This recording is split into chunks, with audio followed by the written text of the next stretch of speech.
Hey everybody, it's Adrian from Tabletop Titans. With 10th edition just around the corner, we're absolutely buzzing with questions that we would love to ask the folks over at Games Workshop.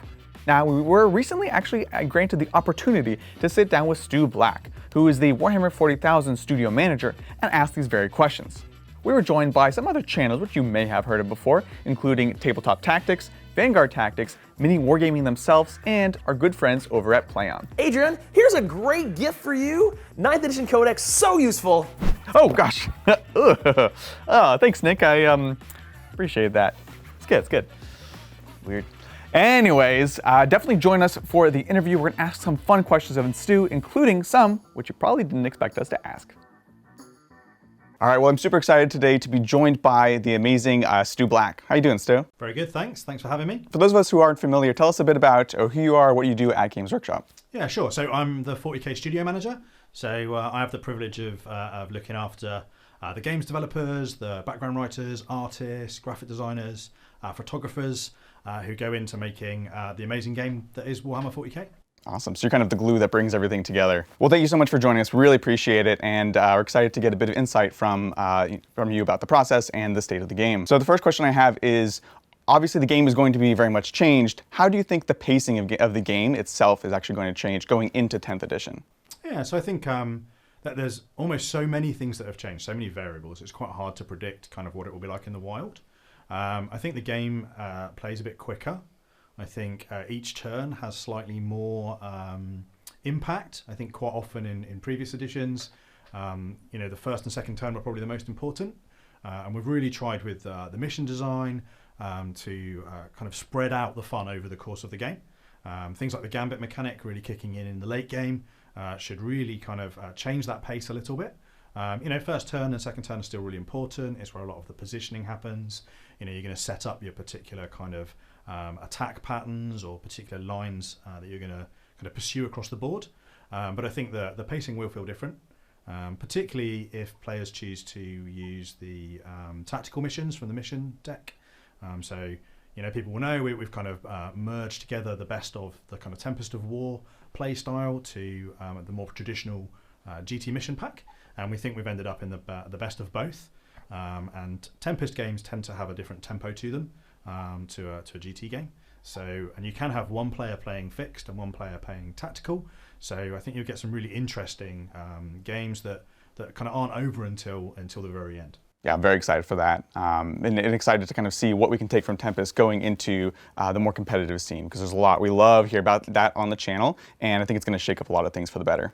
So here's a bit more of a personal question. Is there a faction that you're particularly excited for in the new edition? Yeah, so there is. I think there's a couple of factions that are close to my heart. So I've just started a new Chaos Space Marine army. I'm painting up Iron Warriors at the moment, so I'm really looking forward to taking them out onto the battlefield. But I think kind of more generally, there's some factions that I think we've done some really exciting stuff with their army special rule. So I'm excited to see how people play with Genestealer cults, for example. Their ambush mechanic has been completely reworked. They really feel like an unending tide of kind of uprising Genestealer cult monsters. So I think that'd be a really fun one to see. And just being able to look at all of the army kind of play styles and really dig into those. So yeah, like on a personal level, Chaos Space Marines is where it's at for me at the moment. I've been playing a lot with my Necrons as well, so those are two kind of personal favourites. But I think the opportunity to look at every army's play mechanic and refresh that has been really fun. And I think Genestealers is one that, I'm really interested to see kind of how that's received in the kind of wider Warhammer community. Oh, absolutely. I'm really looking forward to that. As someone who had been trying to master the previous Genestealer cults, I enjoyed them a lot, but I'm excited to see what the new iteration of them, especially going to this more easy to approach edition. So competitively speaking, the previous edition was very much categorized by the concept of trading units back and forth and sort of giving as little possible while getting as much in return. Do you think this is still going to be a thing in the next edition, or have things just changed completely?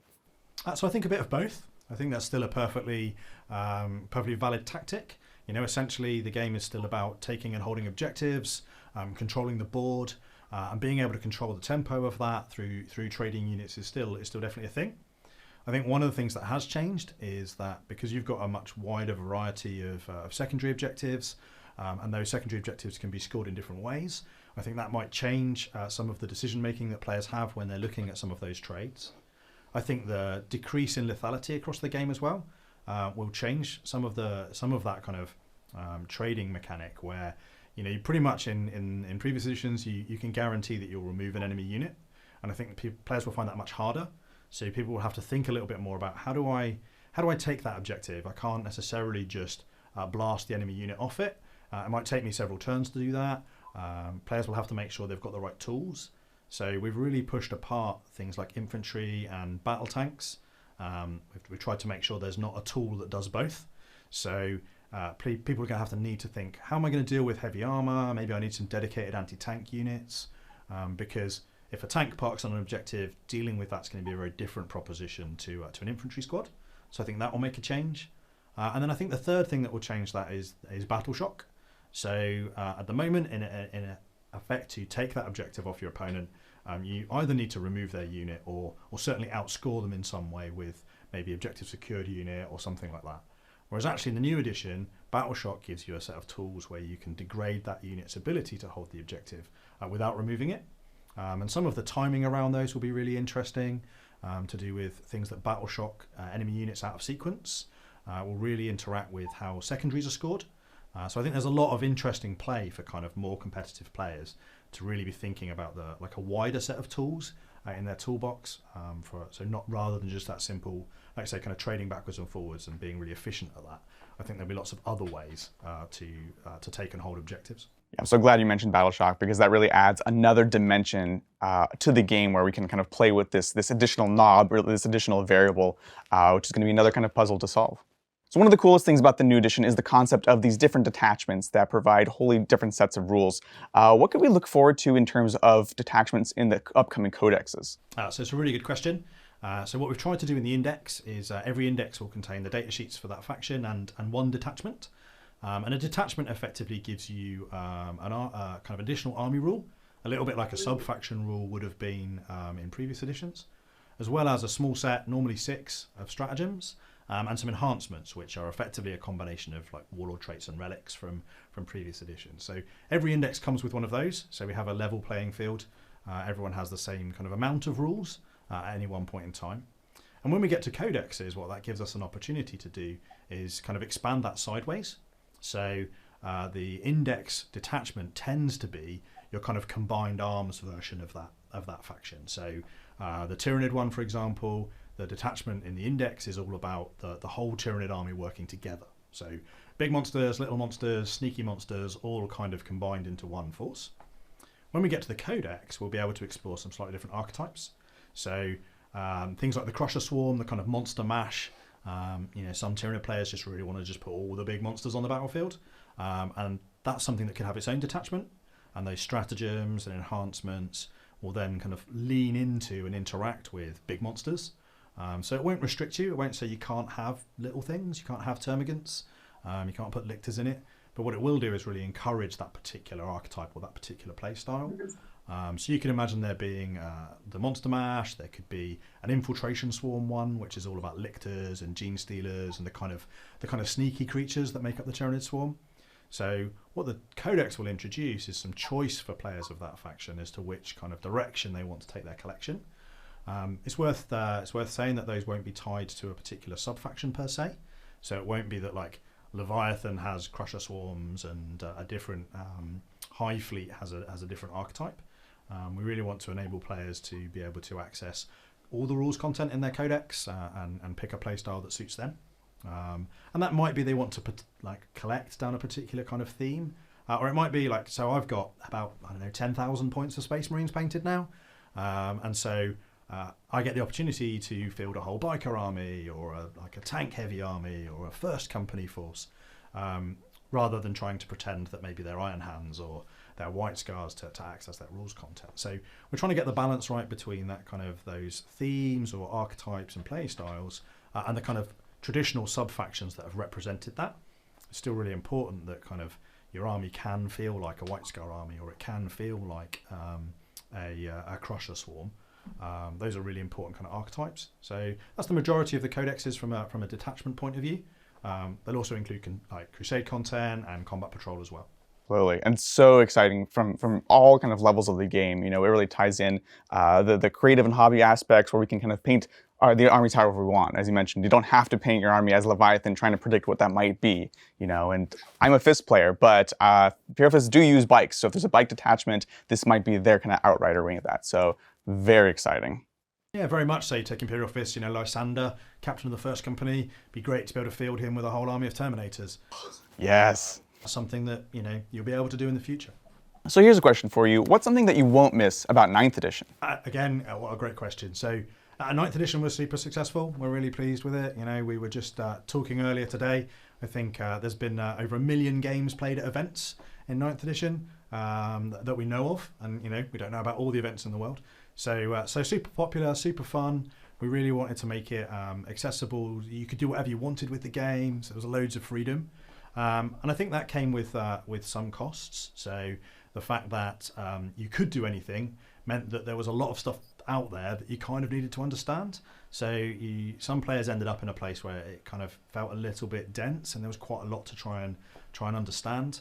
Quite hard to navigate sometimes unless you were a kind of an expert player, and lots of different sources of information that you needed.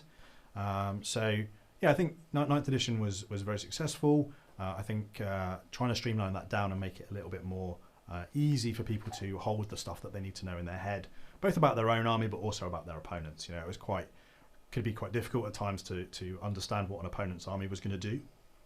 I think some of the rules content had kind of led to units performing in a way that maybe you wouldn't expect them to, based on their data sheet, because there was like a rule that had a character had a rule that kind of affected that unit. There was a stratagem you could play on it, and a sub-faction rule that meant that a unit just performed very differently to how you might expect them to, just based on kind of looking at that particular unit in the game.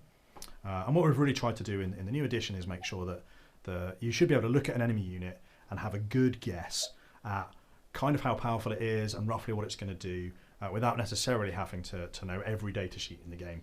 I think there's around 2,000 at the last count, so that's a big ask, having to try and remember that. So I think that's the thing I won't miss, is some of the complexity and the perceived denseness of it. Yeah, that's absolutely a great point. I'm very excited for the accessibility of new players. You know, I do this full time. It's still a lot, and I love the complexity, but I'm excited for other people to be able to pick it up. Most people are not playing 1,000 games, you know, so you know it's something that I always want to keep in mind, because the majority of players are playing at home, so it's super exciting for them. So following up on that, it really feels like the dogma of this edition is easy to pick up, hard to master. Is there something in this edition that people will have to learn that once they really master is going to level up their game? Sure, I think that there's a couple actually. Some of it's quite practical. So we've introduced some universal special rules again, which players who've been around for a long time will recognise that concept. And we've tried to strike a balance between them being truly universal, so rules that are used often enough that actually having one common defined term for it is really useful. And some of those will be familiar to people from the past, including, weirdly, people who have never had that rule. So feel no pain is a term that players who've been introduced in the last 5-6 years will use, even though it's not actually a rule, and hasn't been since 7th edition. So there's the universal special rules, I think. There's a small number, there's approximately 20, something like that will help people understand kind of shared mechanics. So I think there's a mechanical thing in there of learning what they do, and once you've learnt those universal rules, that will really help you understand what your opponent's army does and what your units do. I think conceptually, the thing that is an interesting thing as people start to figure out the implications of it, and we talked a little bit about it earlier, is battle shock, and the different ways that you can use not only the battle shock test that you take from taking casualties in the command phase, but also the different abilities in the game. Different units have abilities, some armies have abilities that interact with battle shock in interesting ways, and really learning to mitigate the impact of battle shock on your own force, and plan for what am I going to do if that key unit fails its battle shock test and I lose the objective. How do I mitigate that? How do I plan for it? But also, how do I use that in the game as a weapon against my opponent? What is the best use of the battle shock abilities I have? Understanding the timing of some of those, and how those interact with particularly secondary objectives, due to the different timings that you score things at. I think there's quite a lot to master in there, from what is quite a simple concept. I mean, battle shock, you take a leadership test. If you fail it, you're battle shocked. It's relatively straightforward. But understanding some of the nuance of that in terms of being a great player, I think there's quite a lot in there to unpack. both, like I say, defensively, but also offensively. So here's a personal question from the studio to you. How do you feel about raw cucumber on pizza? It's just the weirdest thing I've ever heard of, Adrian. Like, why would you do that? I'm all good with cucumber. I'm all good with pizza. Why would you combine the two? That's just all kinds of weird.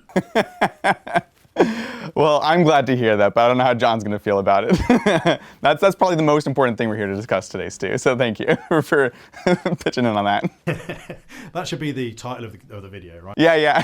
Everyone's going to have these thumbnails about 10th edition where we're like, we really want to know what Stu Black feels about cucumber on pizza. And who doesn't want to know that? That's the question. Exactly. So hopefully this has been very helpful and insightful to you, everyone watching. Stu, thank you so much for your time and your insight. I really appreciate you taking the time and honestly everything that you do to put this amazing, amazing game together. It's just been great to be here. Thanks for having me. That's going to do it for us. Thank you so much for joining us, and a big thanks to Stu and the folks at Games Workshop for letting us pick their brains on the edition we're very excited about. Definitely check out the other interviews on the other channels. They're going to ask some new questions and also pose them from their own perspective, so definitely go ahead and take a look. Speaking of which, I'm going to take this whole thing and pass it along to Matt, see if you can do anything with it. Hey Matt, check it out. Thanks so much for hanging out. We'll catch you next time on the Tabletop. Bye!